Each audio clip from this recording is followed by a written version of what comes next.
Bilangan pasal 6 ayat 3 sampai dengan 21. Begini bunyi firman Tuhan. Maka haruslah ia menjauhkan dirinya dari anggur dan minuman yang memabukkan. Jangan meminum cuka anggur atau cuka minuman yang memabukkan.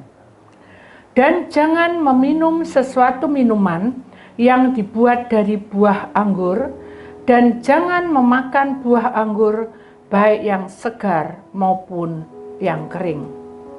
Selama waktu kenasirannya, janganlah ia makan sesuatu apapun yang berasal dari pohon anggur, dari bijinya sampai kepada pucuk rantingnya.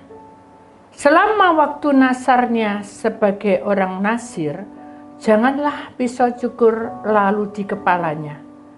Sampai genap waktunya, ia mengursuskan dirinya bagi Tuhan. Haruslah ia tetap kudus dan membiarkan rambutnya tumbuh panjang. Selama waktunya ia menghususkan dirinya bagi Tuhan, janganlah ia dekat kepada mayat orang. Bahkan apabila mati ayahnya ataupun ibunya, saudaranya laki-laki ataupun saudaranya perempuan, janganlah ia menajiskan dirinya kepada mereka. Sebab tanda kenasiran bagi Allah ada di atas kepalanya. Selama waktu kenasiran ia kudus bagi Tuhan. Tetapi apabila seseorang mati di dekatnya dengan sangat tiba-tiba, sehingga ia menajiskan rambut kenasirannya, maka haruslah ia mencukur rambutnya pada hari pentahirannya, yaitu pada hari yang ke-7. Haruslah ia mencukurnya. Pada hari yang ke-8, haruslah ia membawa 2 ekor burung terkukur atau 2 ekor anak burung merpati kepada imam ke pintu kemah pertemuan.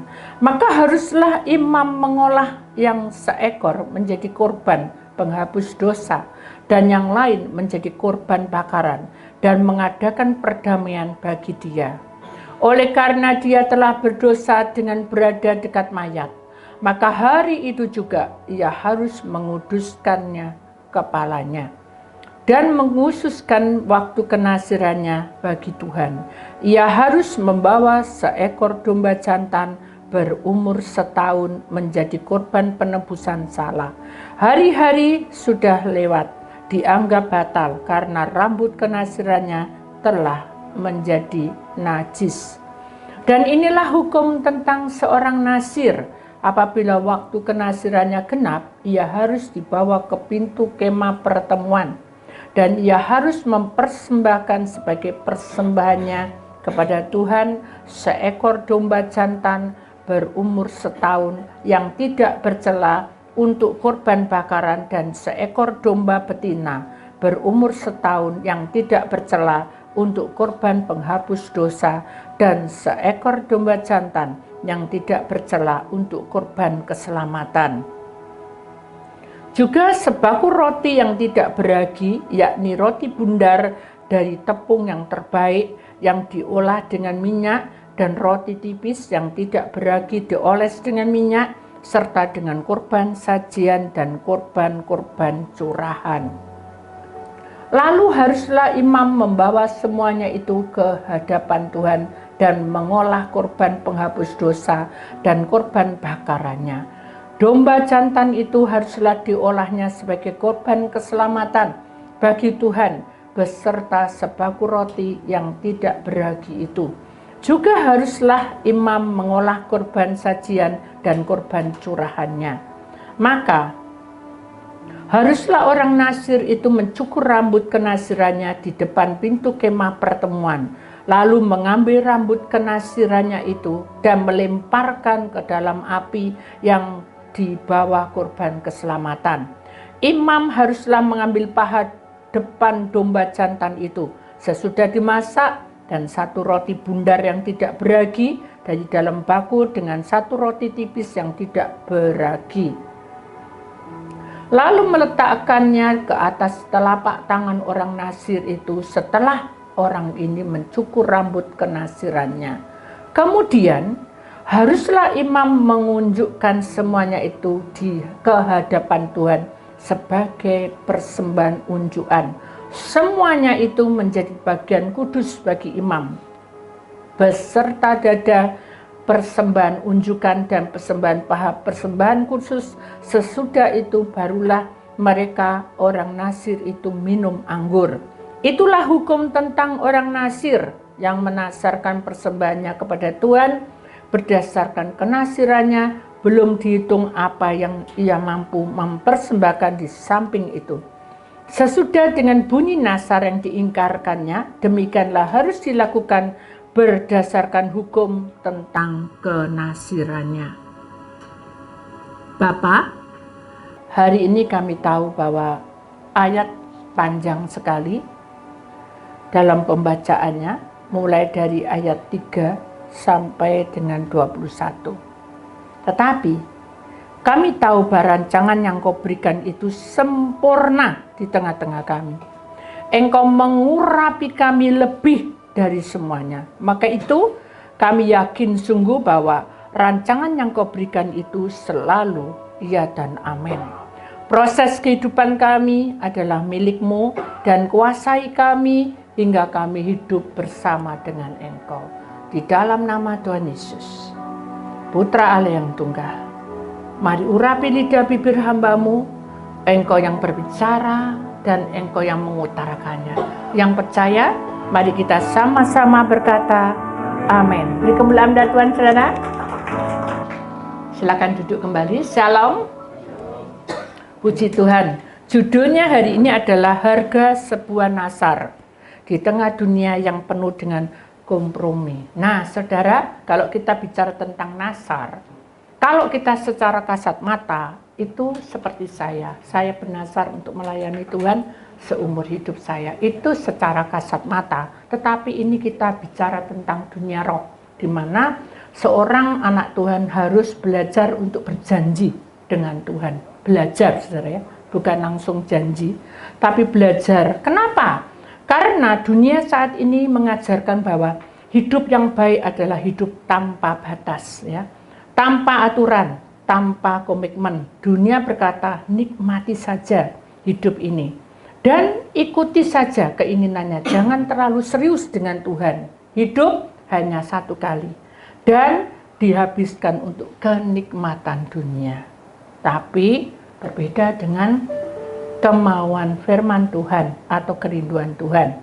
Di dalam firman Tuhan, saudara, Tuhan mengajarkan hal yang berbeda sekali, ya. Tuhan mencari orang-orang yang berani. Dengarkan sini. Tuhan mencari orang-orang yang berani membayar harga, saudara, untuk hidup kudus dan setia kepadanya. Jadi, kalau orang yang berani membayar harga dengan hidup yang kudus di tengah dunia yang penuh dengan kompromi ini, Tuhan masih mencari orang-orang yang berani. Sekali lagi, Tuhan masih mencari orang yang berani. Aku memilih Tuhan lebih dari kesenanganku. Nah, sekarang kita pikir, apakah salah satunya kita, ya? Ataukah kita masih berpikir berat mengikut Tuhan itu?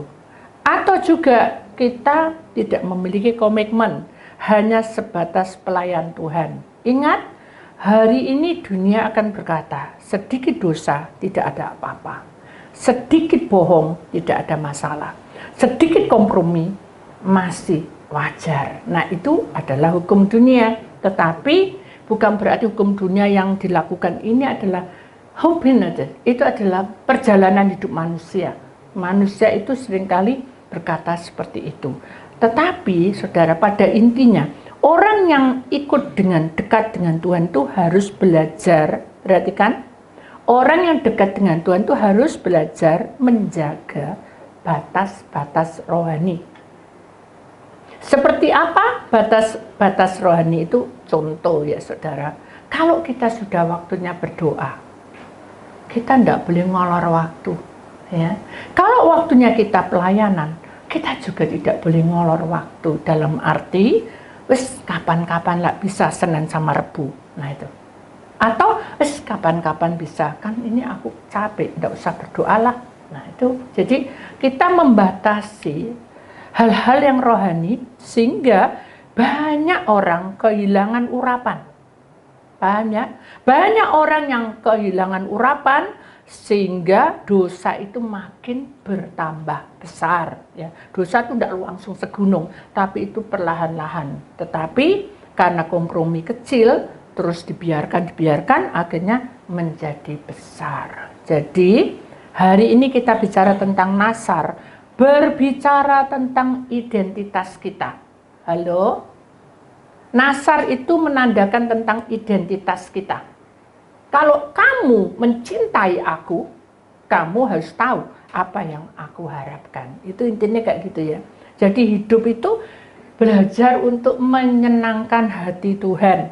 Ya, orang percaya dipanggil menjadi terang dunia, itu pasti. Tetapi bukan menjadi bagian dari kegelapan dunia.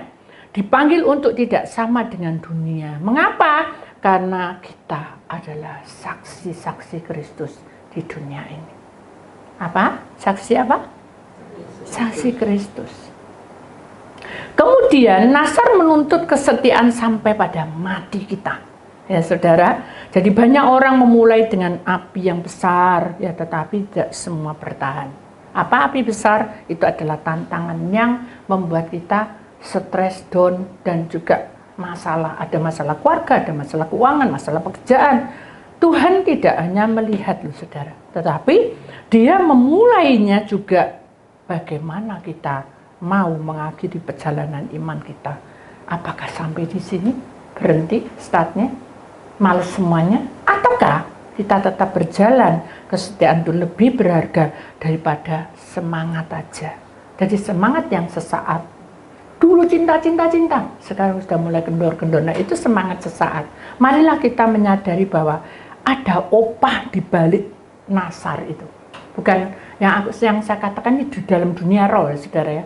Nasar itu ada di balik sesuatu yang Tuhan berikan dan sediakan kepada kita. Meskipun ada harga yang harus dibayar, yaitu apa? Kita dihina, dicaci, gak ada regone karena kita lagi ngedrop keuangan kita. Mungkin rumah tangga kita juga tidak bahagia, termasuk kegagalan, atau mungkin kita belum memiliki sesuatu yang membuat kita juga punya power. Nah, hal-hal seperti itulah saudara, kita tahu bahwa Tuhan tidak pernah, dengarkan, Tuhan tidak pernah berhutang pada kita.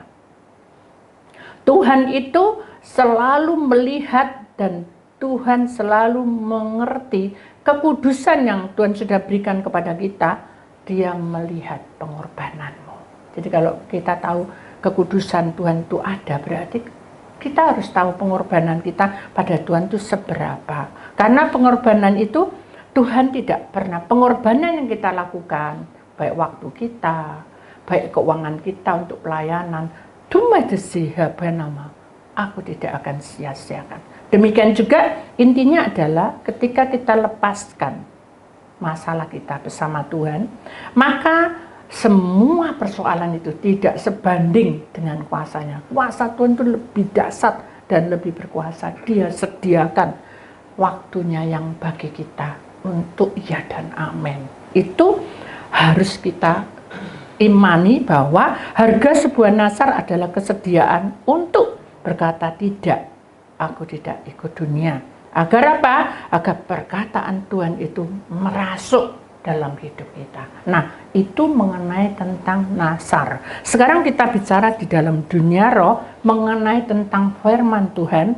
Karena firman Tuhan kita memiliki hari Senin, Selasa, Rebu, Kamis, Jumat, Sabtu, Minggu. Tapi kita bicara tentang 6 hari, karena Minggu adalah hari di mana kita melayani Tuhan, berdoa memuji Tuhan. Tapi yang 6 hari ini Allah menciptakan semuanya sesuai dengan kebahagiaan yang kita punya. Mari kita selami bersama-sama, coba diperhatikan, jangan ngomong dan jangan heboh sendiri. Mari perhatikan baik-baik ayat 3.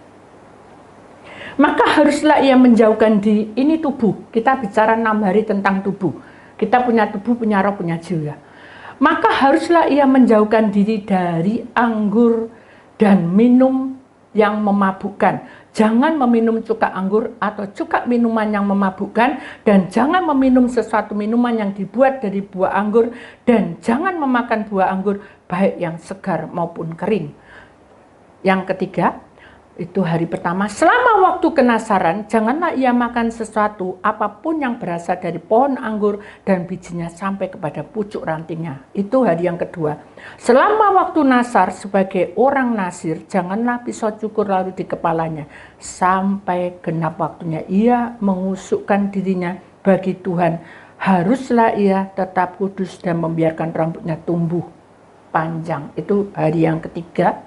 Kemudian kita lihat hari yang keempat, selama waktunya ia menghususkan dirinya bagi Tuhan, janganlah ia dekat kepada mayat orang. Itu hari keempat. Kelima, bahkan apabila mati ayahnya ataupun ibunya, saudara laki-laki ataupun saudara perempuan, janganlah ia menajiskan dirinya kepada mereka, sebab tanda kenasiran bagi Allahnya ada di atas kepalanya. Selama yang keenam, hari keenam, selama waktu kenasiran ia kudus bagi Tuhan. Artinya apa? Nah, mari kita simak bersama. Saudara, ayat emasnya adalah Bilangan 6 ayat 3. Maka haruslah ia menjauhkan diri dari anggur dan minuman yang memabukkan. Jangan meminum cuka anggur atau cuka minuman yang memabukkan, dan jangan meminum sesuatu minuman yang dibuat dari buah anggur, dan jangan memakan buah anggur baik yang segar maupun yang kering. Itu bukan anggur-anggur yang kita makan itu, saudara, tetapi anggur melambangkan kesenangan dunia. Mabuk itu melambangkan kita fly di dalam kesenangan dunia. Jadi saudara harus tahu bahwa orang yang masuk di dalam kesenangan dunia itu hura-hura. Mari kita tidak ke sana, atau kita menutup mata, kita memiliki teman-teman yang tidak baik. Janganlah kita ke sana. Kalau toh kita harus bertemu, maka kita harus membentengi lebih dulu dengan kuasa Tuhan. Kenapa? Karena di dalam ayat ini sangat jelas sekali, kalau kamu nasar bersama aku, nasar bertanda dalam dunia roh, kamu mencintai aku. Berarti kamu harus tahu, aku mau tidak masuk dalam alam yang tidak baik, di mana adalah hura-hura, seneng karpe dhewe, omongane gak karu-karuan, dan tidak membawa berkat. Contohnya apa? Ya, seluruh binatang keluar semua. Nah, itu juga dikatakan anggur yang menajiskan. Kemudian contohnya apa? Emosi tingkat tinggi, lalu ngilokno gak karu-karuan. Atas kepala, kepala, atas kepala, kaki, keja kepala, kepala, keja kaki. Omongannya diwolak-walik. Boleh bergosip. Nah, itu juga salah satunya anggur yang memabukkan. Jadi saudara, kalau kita mencintai Tuhan, sungguh-sungguh tubuh kita harus dijaga dari hal-hal seperti itu.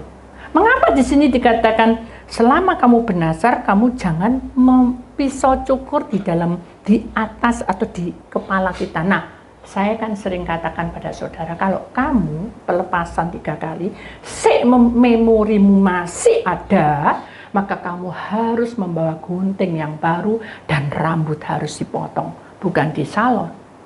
Nah, seperti ini saudara. Kalau kamu nasar, kamu adalah milikku, kamu harus memutuskan memori-memori yang lama. Apa memori lama itu? Yang tidak berkenan di hadapan Allah. Itu pasti akan menjadi gudah gulana dalam hidup kita. Tahu gudah gulana? Enak ya, melok pendak ya, enak apa ya, aku gini apa ndak ya. Itu adalah salah satunya. Mengiring Tuhan tidak boleh seperti itu, harus mantap, ndak boleh mendua. Nah, ini yang Tuhan terangkan, mengapa kamu ndak boleh sembarangan memotong dengan dumade. Itu nasar, itu sesuatu yang sakral. Kalau sampai orang dipotong rambutnya, berarti dia punya memori yang lama, belum terputus. Makanya di sini dikatakan, bahkan apabila mati ayahnya dan ibunya, dia tidak boleh, ayat 6, selama waktu ia mengursuskan dirinya pada Tuhan, dari cinta Tuhan, jangan ia dekat kepada mayat orang. Bukan, kita tidak boleh dekat sama mayat orang. Mayat orang menandakan tentang kematian dalam hidupmu. Tahu kematian? mati semua keuanganmu, mati semua keluargamu, mati bukan mati tetapi hidupnya tidak ada pertumbuhan di dalam keluarga, tidak ada pertumbuhan di dalam pekerjaan, tidak ada itu adalah mayat orang. Tuhan tidak ingin kamu seperti itu. Makanya di sini katakan, bahkan apabila mati ayahnya atau ibunya, saudara laki-lakinya atau saudara perempuannya, itu janganlah ia menajiskan diri kepada mereka, sebab tanda kenasiran itu, kenasaran bagi Allah ada di atas kepalanya. Jadi kalau kita sudah punya masalah seperti ini, jangan menyalahkan si A dan si B, jangan menyalahkan orang tua, jangan menyalahkan si ini, si itu, itu sudah tutup mulut, diam di tempat, melipat tangan dan berdoa. Nggak usah mbok hakimi, paham? Ini yang dikatakan bahwa apabila mati ayahnya itu berarti orang ini sudah tidak menjadi power di dalam rumah tangga, ataupun ibunya tidak menjadi power di dalam rumah tangganya. Jadi kita tidak perlu berkata-kata tidak membangun, paham? Marilah kita melipat tangan dan berdoa. Itu najis kalau kita berkata, oh kamu yang salah, tidak bisa. Tapi kalau kamu memberi nasihat, itu boleh. Tapi kalau ini orang tua mungkin nasihat kamu anaknya, bisa kah? Tidak bisa. Tidak ada di hukum itu. Melipat tangan, menutup mata, dan berdoa. Itu menguduskan. Justru itu yang namanya menguduskan. Bahkan di sini katakan, selama waktu kenasaran ia kudus bagi Tuhan. Jadi kalau kamu tidak melanggar, kamu tetap bertahan dan kamu berdoa terus, berperang terus melawan segala kuasa-kuasa yang tidak baik di dalam tubuh mamamu, papamu, atau mungkin ada orang-orang saudara laki, saudara perempuan, itu harus didoakan. Intinya gitu, jadi tidak jadi mayat. Mayat kan tidak berguna, kan jadi tanah. Tidak ada pertumbuhan. Nah itu di dalam dunia roh. Itu hari yang pertama, itu adalah tubuh. Nah sekarang kita bicara tentang roh. Adakah tentang tubuh akan bertanya? Kurang jelas tadi? Halo? Jelas ya? Kita lanjut ya. Lalu kita ngambil tentang roh sekarang. Kita mengambilnya ayat 9, 10, 11, 12, 13, 14, 6 hari ya. Kita lihat ayat 9. Dengarkan baik-baik. Ini roh ya, tadi tubuh. Tetapi apabila seseorang mati di dekatnya dengan sangat tiba-tiba, sehingga ia menajiskan rambut kenasirannya, maka haruslah ia mencukur rambutnya pada hari pentahirannya, yaitu pada hari yang ketujuh, haruslah ia mencukurnya. Itu hari ketujuh kan berarti kan roh, ya sudah, berarti kan 6 hari tambah 7, 8 gitu. Tapi sampai berapa tadi? Sampai berapa? Halo? Berapa? 14 ya. Sekarang lanjutnya, pada hari yang ke-8 haruslah ia membawa 2 ekor burung tekukur atau 2 ekor anak burung merpati kepada imam ke pintu kemah pertemuan.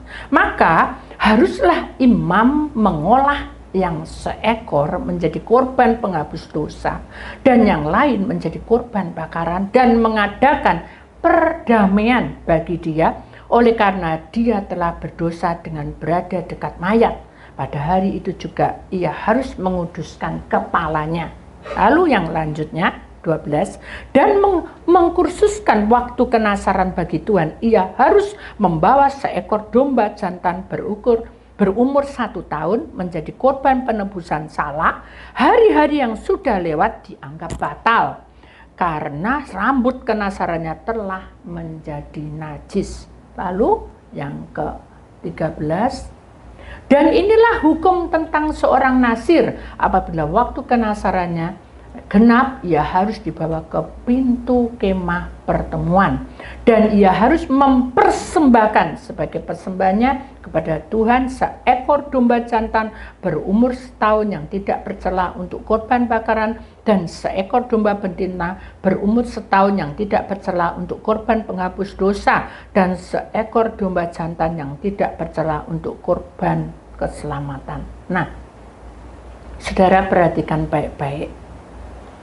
Tuhan itu atau Allah itu memberikan waktu kepada kita, saudara, supaya kita ini tahu bahwa kalau kita ini dekat pada Tuhan, proses kehidupan kita dekat pada Tuhan, maka kita tidak mengharap terjadi sesuatu yang tidak terduga. Tetapi di dalam ayat 9 ini, dan tetapi apabila seseorang, nah perhatikan, apabila seseorang mati di dekatnya dengan sangat tiba-tiba, sehingga ia menajiskan rambut kenasirannya, maka haruslah ia mencukur rambutnya pada hari pentahiran, yaitu pada hari yang ke-7, haruslah ia mencukurnya. Ini mengenai tentang pertobatan. Nah, saudara, kita ini sudah bertobat, sudah melakukan dengan baik-baik, roh kita ini nurut, roh itu kudus. Tubuh yang berontak, roh itu kudus, saudara. Makanya kalau kita punya tubuh roh jiwa, ya toh, tubuhnya ini diganggu setan terus, ndak mau berdoa, ndak mau apa-apa, roh ini ndak kuat, saudara. Nangis toh sama Tuhan, laporan. Tapi jiwa ini perasaan, hati, pikiran, wis kacau, saudara. Rohnya akan keluar, saudara. Ndak pamit mbak kamu, keluar gitu aja. Makanya kalau kita bilang rohmu ndak ada, itu harus dikembalikan. Nah, kita kembali ke ini, roh. Jadi kalau dengan tiba-tiba roh kita tidak ada kasarannya, itu harus dikembalikan. Di sini katakan tiba-tiba, sehingga ia menajiskan rambut kenasirannya, maka harus ia mencukur rambutnya. Jadi kalau dia harus pelepasan 3 kali. Kalau dia pelepasan, mengapa 3 kali? Kita mematahkan tubuh keakuan kita, kita mematahkan roh kita yang keluar itu harus dikembalikan. Kemudian yang ketiga adalah jiwa, pikiran, hati, perasaan harus disatukan di dalam pertobatan. Kita tidak boleh dendam, tidak boleh benci, tidak boleh jengkel. Kalau tidak gitu, kamu akan dipotong rambutnya di dalam pelataran Tuhan.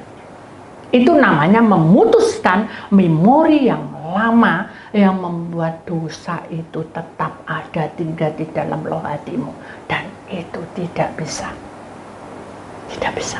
Makanya di sini diterangkan, tiba-tiba, jadi ada sesuatu yang tidak bisa itu melekat gitu saja. Tiba-tiba kita tidak mau kayak gitu, tapi ini datang dewek, itu intinya kayak gitu. Kita tidak undang, tapi ini kejadian terus kejadian. Jadi itu membuat aku gini. Nah, itu harus dipotong rambutnya. Makanya kan saya bilang itu ada ayatnya. Ya ini yang saya terangkan, mengapa kita potong rambut. Jadi kalau saudara, aku disuruh potong rambut, tak bikin di salon, tiba-tiba suruh bawa gunting dewek, wanyai. Untuk apa? Buka roh. Nah ini sekarang tak terang. Karena itu harus memutuskan memori yang lama. Kamu tidak boleh menengok ke belakang lagi. Kamu harus melepaskan. Intinya gitu. Makanya di sini katakan, pada hari ke-8 harus membawa 2 ekor burung tekukur. Saya tahu burung tekukur. Burung tekukur dan burung merpati itu podo lulute. Saya tahu burung merpati. Halo? Pernah pelihara burung merpati? Pernah? Ya apa? Oh enggak pernah ya. Kalau saya pernah. Diam, anteng, gak pencilaan gitu saudara. Kayak itu lulut gitu saudara. Nah, Tuhan berkata, membawa 2 ekor burung terkukur atau 2 ekor anak burung merpati kepada imam. Berarti hatimu harus tulus, rela, harus tenang, tulus, rela. Ya wis tak lepasno hal ini. Itu intinya kayak gitu.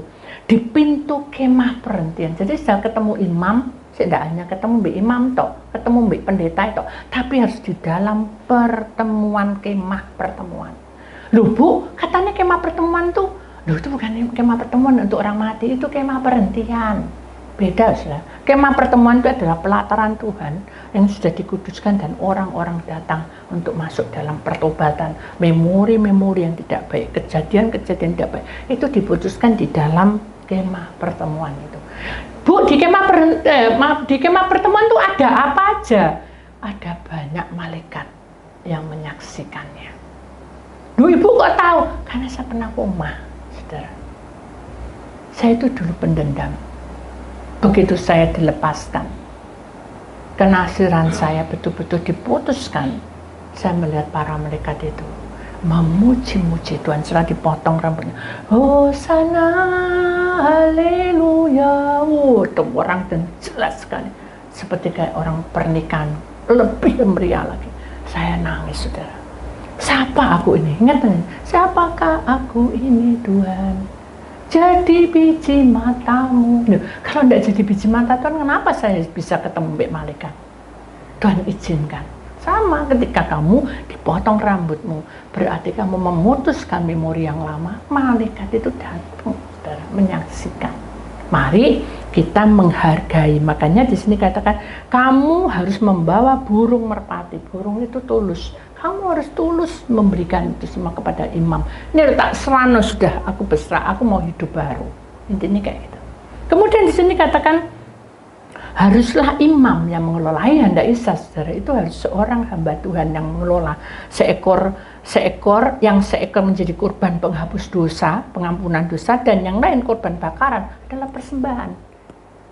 Tubuh, roh, dan jiwaku kuserahkan padamu. Ya, seperti itu korban bakaran diserahkan kepada Tuhan, mengadakan perdamaian dengan Tuhan. Itu intinya, saudara. Mengapa kita potong rambut? Jangan terus ditanyain, enggak tahu. Maka kita harus tahu bahwa khusus untuk kenasiran, untuk kamu mencintai Tuhan, itu harus membawa seekor domba jantan berumur setahun menjadi korban penebusan salah. Siapa domba jantan? Yesus. Masuk dalam hatimu, undang rohnya untuk masuk, ubah hidupku Tuhan. Gitu, saudara. Jadi pada waktu kamu potong cuma gak apa-apa, nah gitu. Kamu minta anak domba itu betul menyucikan hidupmu. Kamu menjadi kudus. Di sini dikatakan juga, hari-hari yang sudah lewat dianggap batal, dianggap semuanya sudah hilang, batalnya hilang, karena rambut kenasiran telah menjadi najis, sudah dipotong, kenajisan itu sudah dibuang. Dan inilah hukum tentang seorang nasir. Apabila kamu waktu kenasiran genap, ia harus dibawa ke pintu pertemuan. Diulang lagi, saudara. Menghadap Tuhan harus. Tidak bisa diem-diem. Belum waktu, nggak bisa, harus belajar. Dan yang terakhir, dan ia harus mempersembahkan sebagai persembahan kepada Tuhan seekor domba jantan berumur setahun yang tidak bercela untuk korban bakaran, dan seekor domba betina berumur setahun yang tidak bercela untuk korban penghapus dosa. Apa itu jantan dan betina? Jantan itu Yesus Kristus, betina itu adalah kehidupan kamu secara pribadi. Kamu dipulihkan, diberkati, balik asal menjadi anak-anak Tuhan yang murni sah di bumi maupun di surga. Intinya seperti itu. Paham, saudara? Kemudian kita bicara tentang jiwa. Masih ada sedikit waktu? Jiwa sampai habis ya. Juga perhatikan, ini jiwa itu adalah pikiran, hati, dan perasaan. Coba masukin ya, pikiran, hati, dan perasaan. Juga sebako roti yang tidak beragi, yakni roti bundar dari tepung yang terbaik yang diolah dengan minyak, dan roti tipis yang tidak beragi dioles dengan minyak, serta dengan korban sajian dan korban-korban curahan. Lalu haruslah imam membawa semua itu kepada Tuhan dan mengolah korban penghapus dosa dan korban bakarannya. Domba jantan itu haruslah diolahnya sebagai korban keselamatan bagi Tuhan, beserta sebako roti yang tidak beragi itu juga haruslah imam mengelola korban sajian dan korban curahannya. Maka haruslah orang nasir itu mencukur rambutnya, kenasirannya, di depan pintu kemah pertemuan, lalu mengambil rambut kenasiran itu dan melemparkan ke dalam api yang dibawa korban keselamatan. Imam haruslah mengambil paha depan domba jantan itu sesudah dimasak, dan satu roti bundar yang tidak beragi dari dalam bako dengan satu roti tipis yang tidak beragi. Lalu meletakkan ke atas telapak tangan orang nasir itu setelah orang itu mencukur rambut kenasirannya. Kemudian haruslah imam menunjukkan semuanya itu di hadapan Tuhan sebagai persembahan unjukan, semua menjadi bagian kudus bagi imam, serta dada persembahan unjukan beserta paha persembahan khusus. Sesudah itu barulah boleh orang nasar itu minum anggur.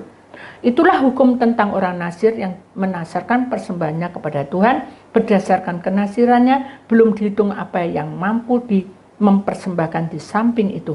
Sesuai dengan bunyi nasar yang diingkarkannya, demikianlah harus dilakukan berdasarkan hukum tentang kenasirannya. Amin. Jadi saudara, Karena jiwa itu adalah kejiwaan kita. Orang kalau tidak diselesaikan, tidak diobati, itu bisa sakit jiwanya. Itu. Kenapa? Karena pikiran jadi hancur, perasaan jadi hancur, dan juga kemauan dalam hidup kita, hati kita sudah tidak tahu arah tujuan. Itu tidak boleh. Nah, aku ya lama. Aku menciptakan kamu bukan untuk itu. Kamu harus bangkit dan hidup karena kamu adalah pilihanku. Makanya di dalam ayat ini dikatakan dengan jelas sekali bahwa Tuhan itu memberikan sebako roti yang tidak berakhir. Itu adalah perjamuan suci, tubuh dan darah Yesus. Saudara menerima.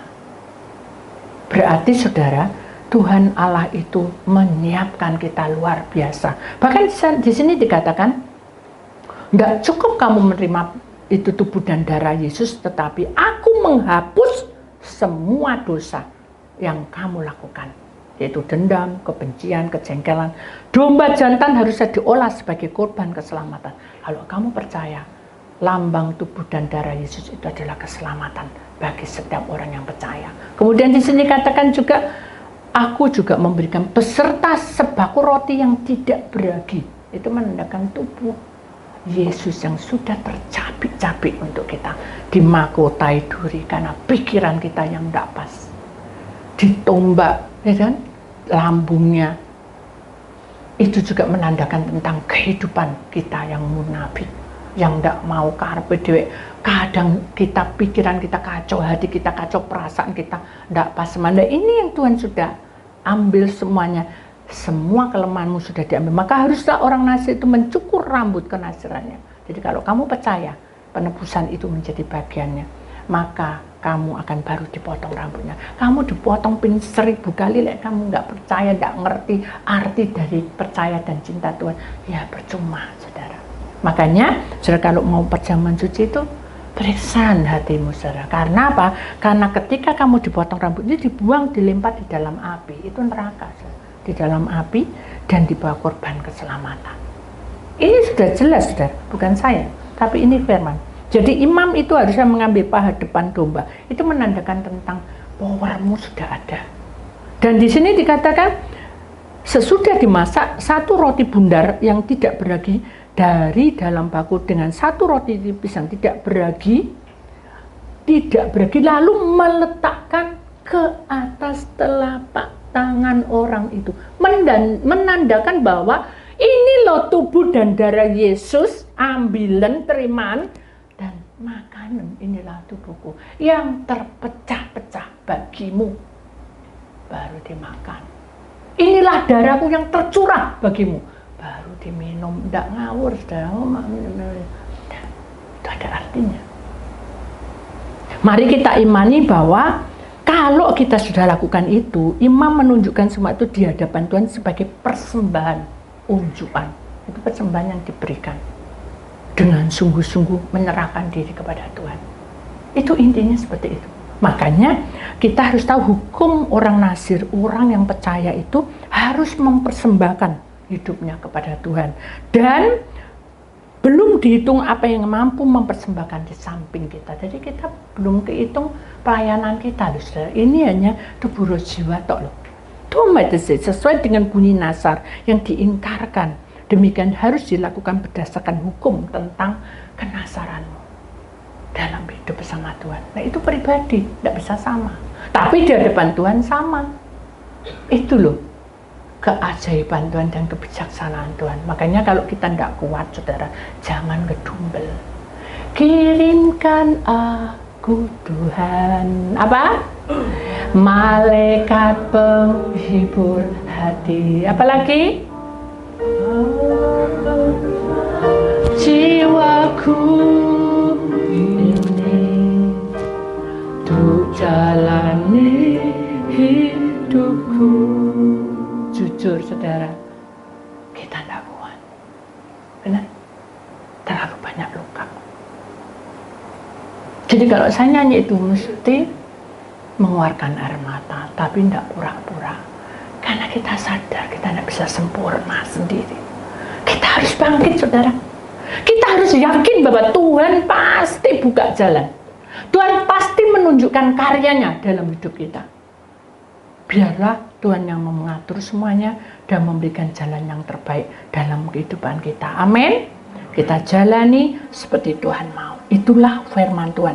Saya tidak banyak menyanyi karena ini panjang, dan saya mau kita akan menyanyikan satu lagu, saudara, yang Tuhan sudah berikan kepada kita, bahwa hidup kita ini adalah penyembahan, ya. Saya mohon tim pujian dan tim penari untuk maju ke depan. Kita imani bahwa Tuhan itu berkarya di tengah-tengah kita. Lalu kita akan sambung satu lagu juga, saudara, di sini.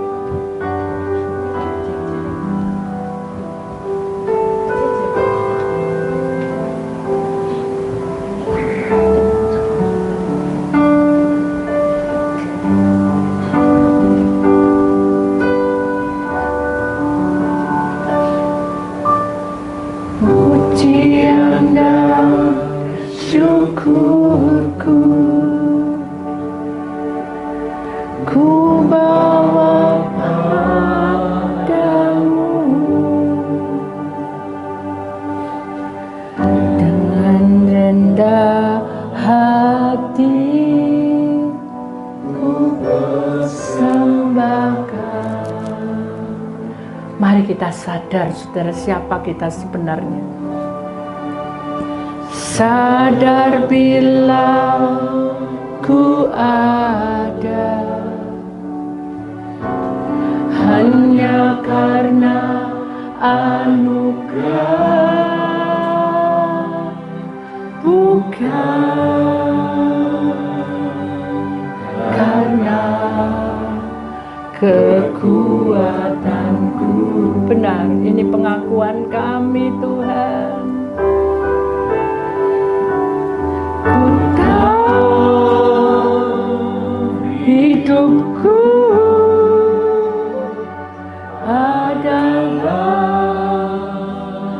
penyembahan. Terimalah Tuhan persembahan kami. Dari ujung kepala sampai ujung kaki, dari Senin, Selasa, Rabu, Kamis, Jumat, Sabtu, Minggu, Tuhan memberikan kemuliaan yang luar biasa dalam hidup manusia. Ku tahu hidupku berharga di matamu, segenap hidupku persembahkan.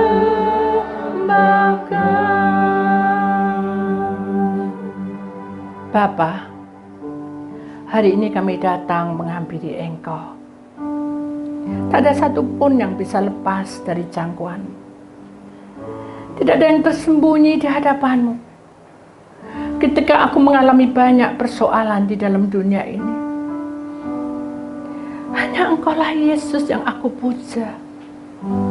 Hanya Engkaulah yang mengerti keadaanku yang sesungguhnya. Engkau yang patut disembah, karena Engkau adalah Raja di atas segala raja. Engkau yang berdiri di tengah-tengah umat-Mu. Bahkan Engkau akan benar-benar selalu melihat isi hati kami masing-masing. Engkau patut ditinggikan dan dipuji. Terima kasih, Yesus.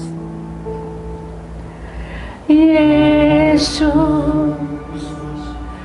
kami puja.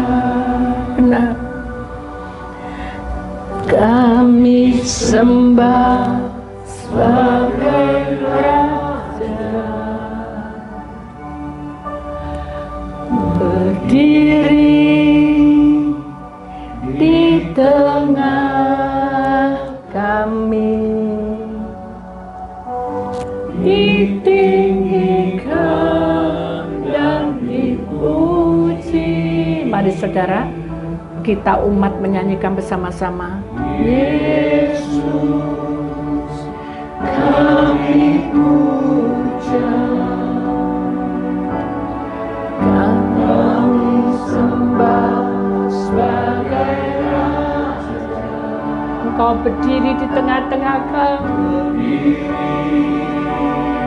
di tengah kami,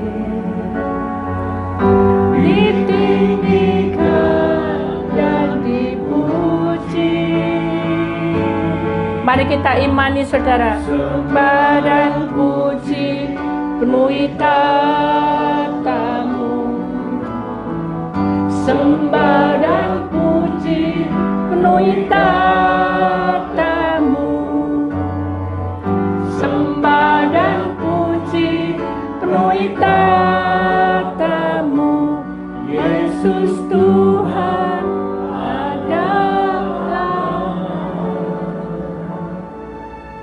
Raja. Mari kita bangkit berdiri. Yesus Tuhan adalah Raja. Sekali lagi katakan dengan iman. Yesus Tuhan adalah Raja. Beri kemuliaan pada Tuhan. Mari angkat tanganmu lebih tinggi lagi. Haleluya. Allah yang hidup, Yesus Raja, di atas segalanya kami sujud menyembah-Mu ya Allah. Turusi kena mohni marieta de nama atau holen atau si oleh.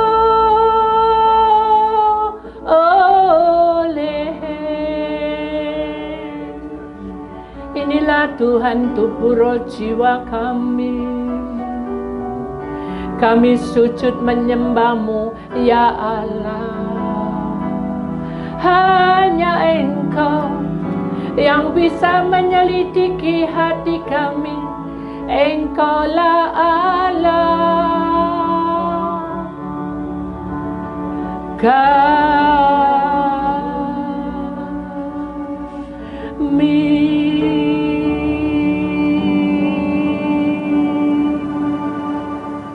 Segala puji syukur kami naikkan di hadirat-Mu ya Allah. Engkau dahsyat. Hari ini kehadiran-Mu luar biasa.